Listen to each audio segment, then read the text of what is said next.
Ja, ob dnevu reformacije, ob tem prazniku, ki se je na Slovenskem že, lahko povem, kar prijel, sporočam, da je to praznik vseh Slovenk in Slovencev in že iz samega imena reformacija nam na nek način nas navdihuje, da se zamislimo nad svojim ravnanjem, kajti vsak nenazadnje ima svoje prepričanje, ali je to versko, ali politično, ali kakšen drugi nazor.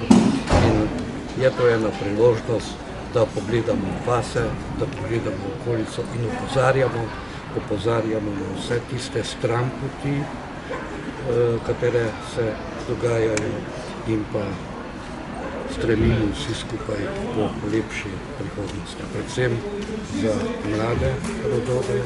Zato sem tudi v pridigi danes omenil, po mojem, kot jaz pravim, mlado švedsko reformatorko Greto, ki se na svoj način bori oziroma nagovarja odgovorne na tem svetu, da se zamislijo nad svojim ravnanjem.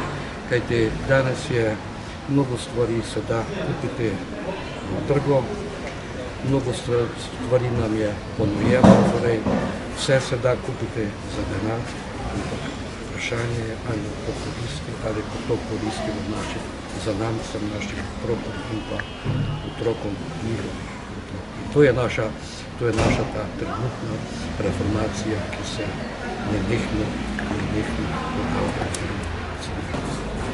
Meni se zmeraj zdi škoda, ker so še zmeraj, kar se tiče osebnih dohodkov, minimalni osebni dohodki, torej večina Slovenk in Slovencev, ki so prijavili, ki so pač svoje življenje predali pač svoji službi, svoje odgovornosti na delovnem mestu in zato niso primerne plačane. Malo so te razlike prevelike. Potem na drugi strani vprašanje sprave. Slovenci smo na nek način tudi politično tako zelo razdeljeni in to za nas kot majhen pravzaprav ni dobro.